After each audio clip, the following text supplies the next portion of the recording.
Hi, today we're going to discuss my preliminary results regarding financial literacy and retirement readiness. So some brief background. Several countries across the world have explored the relationship between financial literacy and retirement readiness. Among these studies, a general conclusion can be made that people are lacking basic financial skills and are not planning for retirement. Each study that was done across several nations over the G7 are using the original model developed by Olivia Mitchell and Anna Maria Lusardi. I'm specifically going to look at the US for my OLS regression analysis, and then we'll also explore some summary statistics from Germany, Japan, Canada, and France. So my motivation truly from this study has been going on since my econometrics course with my bachelor's degree in mathematics and then my master's in economics. I'm really trying to kind of mesh those two ideas together with me being a high school math teacher. And then more importantly, levels of financial literacy are low and declining, and then I believe that poor understanding of financial concepts impedes successful retirement planning. And more so, with a decreasing amount of assistance available to the elderly population, adequate investment during one's working career is more important now than it has ever been. And that stems from the issue with moving from defined benefit plans to defined contribution plans. The data we'll be looking at is cross-sectional, and again for the regression we're only going to look at the United States. The National Financial Capability Study, pretty recent, was done back in 2015 across the 51 states of the United States. The survey focused on the participants' ability to make ends meet, plan ahead, manage financial products, financial knowledge, and decision making. Distinct results of this survey will be used to run the OLS, and then I also did conduct some IV estimation. Summary statistics will come from those surveys in Japan, Germany, Canada, and France alongside the United States. Again, they're all very similar in their content. A look at what variables I will be using. I'm going to take a look at 4 dependent variables. The first one being retirement planners of those respondents who are non-retired, and then the percent of retirement planners who are retired. That variable actually you're not going to see in the model because no matter what model I ran, I was not seeing any significant coefficients on any of the independent variables, but we'll talk about that note in a moment. Thirdly, the percent of respondents with any type of retirement account. So that could be a 401k, that could be a Roth IRA. And then lastly, the percent of respondents with non-retirement account investment. So that cannot be anything that is related to like a work retirement account. My independent variables, what I believe is affecting retirement readiness, includes the percent of respondents who correctly answered inflation, interest, bond price, and risk questions. I tried to run those independent variables individually. You will see they are not included in any models. They would, first of all, they would be endogenous to the second independent variable, and then thirdly, they just, even by themselves, were not showing any significant effect that I could come up with. The second independent variable I use a lot is the average number of questions answered correctly out of 6.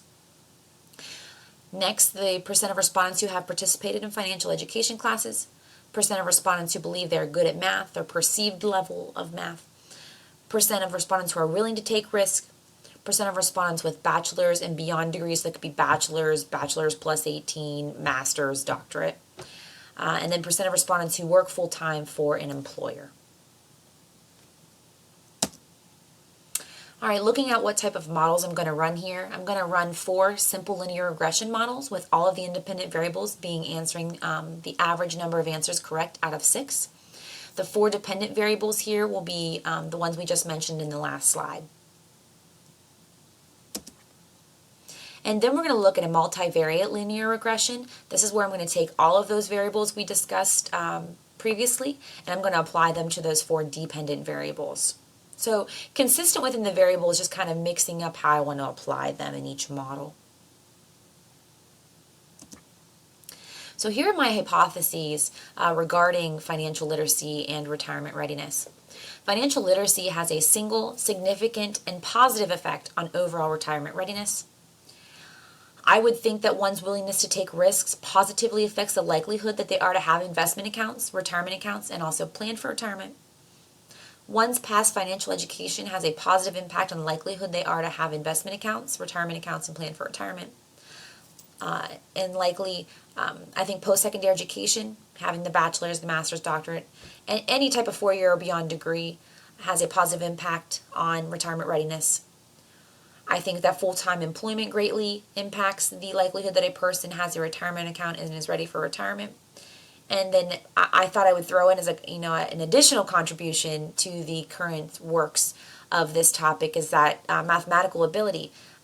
I think that maybe more tested levels of mathematical ability would be more significant, but in this study my data included the confidence in one's mathematical ability, their perceived level of mathematical ability I thought might encourage them to plan for retirement since it is so financially advanced in its calculations. So just to take a brief look at some of these summary statistics, these are all of my independent and dependent variables. So when you're looking at these, I'm just going to go over a few of them. For example, when you see where it says here bond price C, this is the percentage across the United States of people who answered the bond price question correctly. So that C is for correct. Now, the bond price question, what it was asking was the bond prices go up. What happens to interest rates? And too many think that this is a positive relationship when we in fact know it's a negative relationship. So you can see here that only 28.58% of respondents got the bond price question correct. So that's a very low level of understanding there. And then if we want to take a look at the correct 6, I use this variable a lot. On average, out of the 6 questions, only 3.24 were answered correctly. We know that it has to be a whole number, but just again, on average, we're only seeing about 50% of questions answered correctly on these financial education surveys. Another interesting variable to look at is financial education. So looking here on the 6th row, only about 21.3% of respondents say that they have received and attended some type of financial seminar or education course, which may be one of the reasons why financial literacy is so low in the United States. And then maybe looking at something like the bachelor's plus degree. So this is the percent of Americans with at least a bachelor's degree, and then anything beyond that, and we're looking at about 27.14%. So all of these are in percent except for the correct 6th variable. Again, that is the average number of questions answered correctly out of 6. All right, let's go ahead and jump into the regression here. This is going to be the simple regression. So this 4 model actually has 4 separate equations. My independent variable for all 4 is the mean number of financial questions answered correctly. So we discussed that on the last slide. You can see here a lot of significance in the alpha, the coefficient of these variables. The intercepts are not so much significant, but I didn't feel that the intercept needed to be eliminated. I do feel it is important to have an intercept if 0 questions are answered correctly. Does that mean that they don't plan for retirement? I don't believe that, so I did include the intercept. Looking at R squared here, pretty low, except for maybe the percent of respondents with retirement accounts. So let's go ahead and interpret these on the next slide. So for the simple linear regression, for each additional correct basic financial question answered, the number of retired retirement planners increases by 10.4%. Again, for each additional correct basic financial question answered, the number of non-retired retirement planners will increase by 6.7%. Likely, the number of Americans with a retirement account will increase by 19.6%, and the number of non-retirement investment accounts would increase by 8.9%. I found these slopes to be pretty, I would think, accurate and economically significant. I didn't see where there were any outliers as far as the questions answered correctly across the 51 states. So I think these are pretty good indicators of a simple model. Again, this was for each additional correct basic financial question answered. So if a state had 3, if they had 4, how could we increase the number of retirement planners? Okay, now let's go ahead and get into the multivariate regression. This is the very first one. As you can see here, out of the 6 independent variables that I looked at, only 3 turned up significant, 2 at the 99% level and 1 at the 5% level. Let's take a look at the interpretation on the next slide.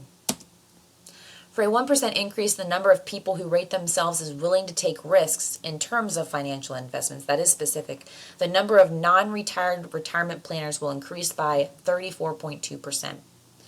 For a 1% increase in the number of people who work full-time for an employer, the number of non-retired retirement planners will increase by 24.9%.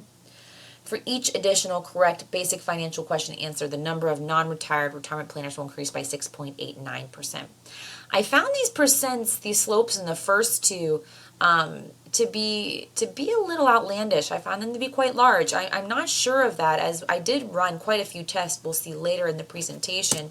But again, looking at these, they are significant. Again, the test that I ran says that the model is overall a significant model, but I do find these coefficients here to be quite high. So that's something that I might need to take a look at. I was kind of disappointed that financial education was not significant, as well as education, but education overall will come into play later. You can see here I do have a footnote. I did not run in multivariate regression on percent of retirement planners. No matter how I ran the model, the test I ran, the model was never significant, as well as none of the coefficients. So I went ahead and eliminated that model from this presentation.